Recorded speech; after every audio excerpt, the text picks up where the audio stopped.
think when you start getting like awards for things, you're like, oh, we're doing good at this. Welcome to Artists and Offices, a podcast that explores, through interviews with working artists, the idea that the work you do for pay supports the work you do for love. Or does it? I'm your host, Rebecca Bird Grigsby, visual artist, crafty generalist, and dance enthusiast. Having quit my full-time day job in 2017, I'm currently a recovering artist in offices, rebooting my studio practice while trying to figure out my next career move. Each episode of this podcast explores the perspective of an individual artist juggling their creative practice with their day job. In episode 1, I speak with Elizabeth Amento, a self-described artist with a day job.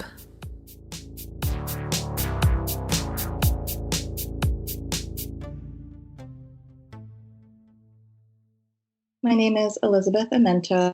I just turned 36. I like to say that I am an artist with a day job at an accounting firm doing bookkeeping. Elizabeth is an example of an artist in an office, quite literally. When this interview was recorded, Elizabeth was working full-time Monday through Friday in a San Francisco accounting firm. My daily routine is working at the accounting firm from like 10 a.m. to about 5 or 6 p.m. And then I will usually come home, and I don't have a separate studio. I have a studio in my apartment. I just work in my room. And I've been working on a series for the past, I guess since I've been like in San Francisco, the series has developed with gouache and found material on paper. So that's been also easy to work in my apartment with that. Would you say that the way you're working now is dictated to some extent by your studio setup? I would actually, for sure, because I'm currently like kind of I feel like I've exhausted that body of work, and I'm wanting to work in sculpture again. And I'm in a little bit of a like slow, I'm transitioning, and it's hard because I don't have a wood shop and I want one. So tell me about your path to art, just sort of your background. My mom was an art teacher, and my dad is a doctor, but he, I want to say, dabbled in art in college. So there were a lot of paintings around the house. He was into photography. And then my mom was just really good at having materials around and teaching me tricks. And so that was just really like comfortable to be able to play with anything. So then I guess I started like painting myself in high school. Yeah. I found a box of my dad's old oil paints. I had a lot of different extracurricular activities in high school, but that one just kind of stood out to me. And so I had a teacher in high school that was just, I thought she was so cool. She went to Savannah College of Art and Design, and she showed us her work. And like I said, I had a lot of other activities too. Like I did theater and soccer and all that kind of stuff. You know, you're in high school, they keep you busy. But I guess it just stood out for me, art, as I went to a very small high school. But so even within that, like the art department was like this little separate building. So it sounds like you kind of found your community within that group. And was that teacher particularly encouraging? Yes, she was. She was great. And I got some like award at the end of the year that was like, I was surprised that I got. Did some like summer programs in high school, one at Stanford, one at Skidmore. I did AP art in high school, and then I went to college, and they did not want me to go to art school, but I ended up, I was going to minor in art and ended up double majoring, and it was a very small art department at Boston College, but it was great, and was able to like do a lot, like start an art club and start an art gallery and help with the sort of end of the year arts programming that they did. What was your other major in addition to art? Psychology. Okay. Yeah. That's handy as an artist. I think so. I think I didn't know what I wanted to do. But so it sounds like your parents were encouraging in terms of exposing you to art and different ways of making things, but not necessarily going so far as to pursue it as a career. Would you say that's accurate? I guess, yeah. I think they wanted me to have a good, solid college experience. And I think that has been helpful for sure. So after college, I went to Brandeis for a year, and that was like my decision to do the post-bac year there and then apply to grad school. I think I was thinking about like, what's the next step? I've never been very good at like a 5 or 10 year plan. It's kind of like, okay, what's the next like thing to do to try and be happy? So for you, the next step was the post-bac program at Brandeis. Yeah, I didn't want to get a job because I didn't feel like I fit in the psychology department. It was very large. I thought about art therapy for a second. Just was enjoying the work I was doing in the studio. I was enjoying the paintings I was making. And I had people that didn't think that was crazy. I got into the museum school, which was where, so Sheila Gallagher was at BC. And she came in like my sophomore year. And she was the one that was like, yeah, do this program. And then she went to the museum school. So it sounds like you, instead of like sort of getting out and getting a job, you kept going. So, but can you tell me about, I guess, maybe since grad school or even like during grad school, some of your past jobs? Sure. And if any of those stand out as being sort of like more or less conducive to having a creative routine outside of work? I had jobs like working at the art store, the materials, and you're able to help people. And then I ended up working for some artists that were making T-shirts. And then what did I do after that? Oh, then I started at Westward Leaning as a production artist. And so that's kind of where I feel like I was able to expand and show my capabilities in terms of the other things that I'm good at: quality control, inventory management, product development. Would you describe that as a creative position within the company? Kind of no, but I think it's interesting that, I don't know, I've always been like very organized and productive and into processes in my art practice. I don't know. I just do you ever listen to Marty Metko? He was saying sometimes that what you want to do isn't necessarily what you're good at. I guess what I'm trying to say is that I am also a hard worker and good at things that are not artistic as well. I see sort of the creativeness within them, there's beauty in numbers too. Yeah. So from Westward Leaning, because you're not there now, right? Yeah, I was there 4.5 years. Can you talk at all about why you made the switch?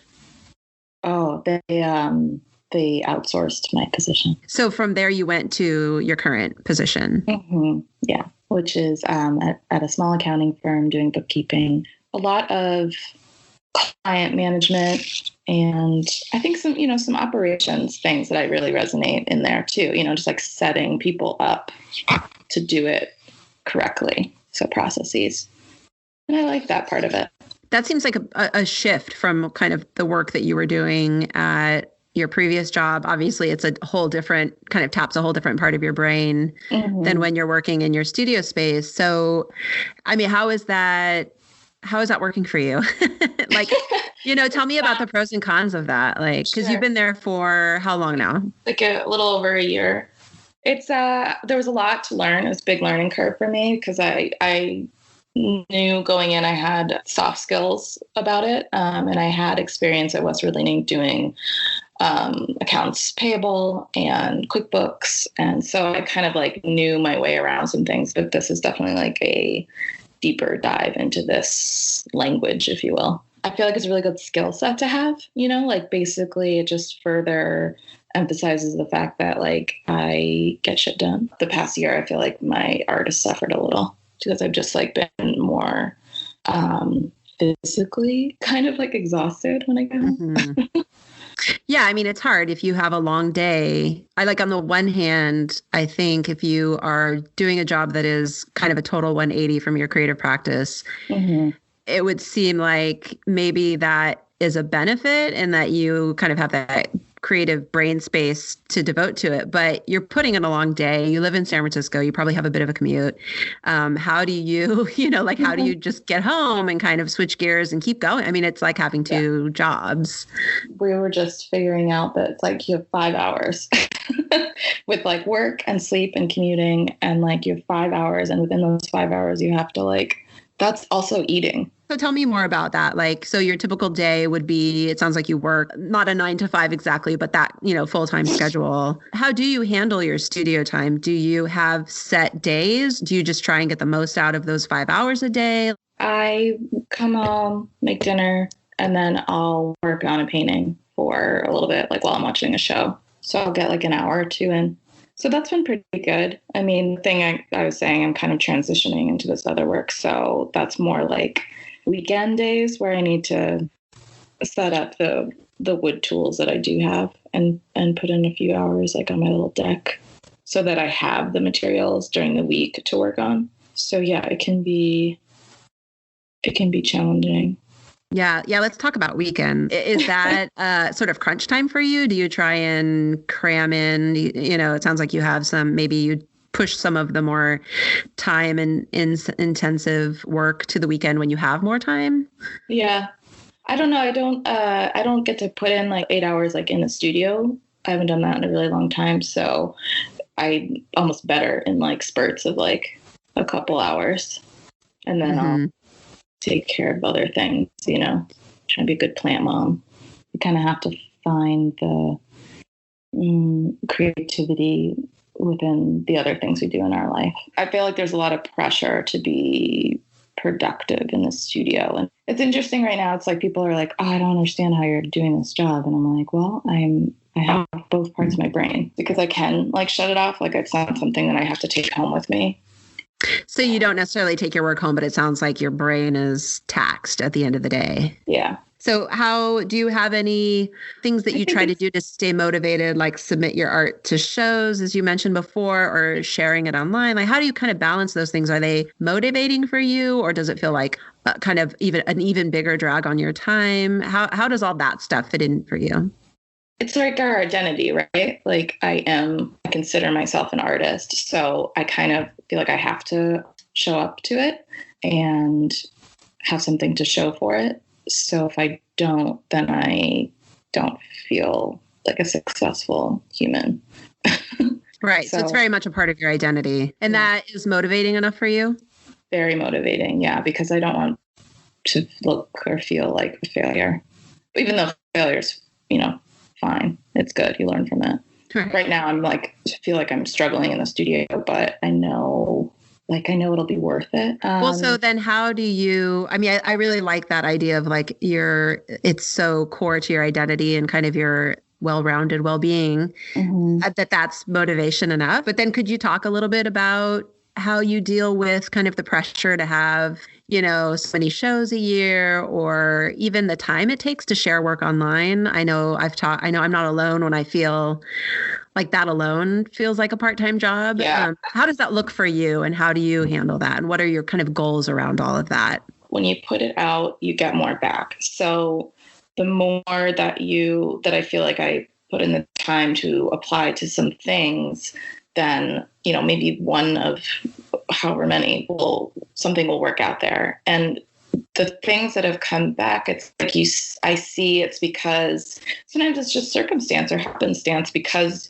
you put all these things out into the world. Maybe something was kind of an accident that happened. But like the time that I was like 2014, Jill's curator posted me, and then it got reposted on a bunch of things. And like, that was just because I was making work in my studio. You kind of do have to like, it's both. It's doing the work because the work needs to get done, but also showing it, trying to apply to things. Yeah. Like if you hadn't been sharing your work online, or she wouldn't have seen it at that moment. On the other hand, in order to take advantage of opportunities both strategic and serendipitous, the work needs to get done. I went through a big phase with Instagram where I was like posting all like during the week. Like I was just ramping it up, and it's fun. You get more likes. So for you, it sounds like it's been really worth it to have a presence out there and be consistent and continue to show new work.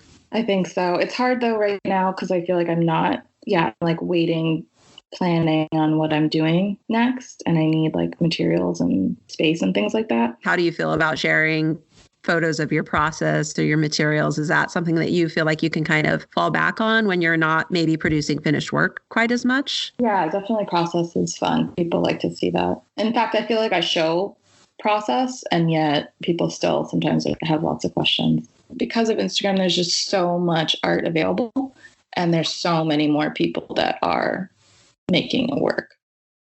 On the surface, a day job usually provides a steady paycheck for things like rent, food, and art supplies. But I'm also curious about other ways that the work we do for pay might influence our creative practice and vice versa. How does your day job support your practice in addition to, financially, if at all? But are you able to integrate the two in any way, or do you prefer to keep the two totally separate? I think that they are separate, but I would like to think about what I want to do next. When I was in grad school, I was helping with trying to start an artist residency program in Alaska, something that I very much enjoyed. I'd like to use the skills that I'm amassing right now and maybe get back into some kind of art programming, be able to use the, business organizational skills I have. It does seem like the skills that you're utilizing in your day job could benefit a lot of artists. Is that sort of a goal of yours, a sort of a next step to have a means of supporting yourself financially that's a little bit more closely tied to your creative practice? Yeah, definitely. I would feel, just like it would like make a little more sense or something, more fulfilling. In terms of, so getting back to kind of like, making money and like, have you ever been in a situation where the work you do for love, for lack of a better word, kind of morphs into the work you do for pay? Like, and how did that affect your creative practice? I haven't had too much of that experience. I didn't really pursue like a creative field in terms of work. Right. What about selling work? Selling work's just always nice because then it's like out in the world and living and then people are enjoying it, drives you to make more. Yeah. And to that end, do you feel like selling work kind of dictates the work that you're doing in the studio at all? Yes. People can get really stuck in like, this is how my work looks. Making the work to sell it, I'm making because I need to make it because it's in my brain and I have to get it out. I will say though that like I've always considered myself a painter, but I've always like dabbled in other mediums. But the series that I was working on, I feel like that kind of like extended itself longer than maybe it would have if I had been in school and someone had been giving me any kind of critique. Instead, out in the world, people are like, oh my God, it's great. And then because the constraints of the job, that I, just working a day job, you come home and you kind of are like, okay, well, I just need to work, like I need to like sit down and like work for a couple hours and just get it done. And like, I have this like process now where I have the magazines and I have the paper and it's like, just keep going kind of with the same, process. So it didn't evolve, like it evolved much slower.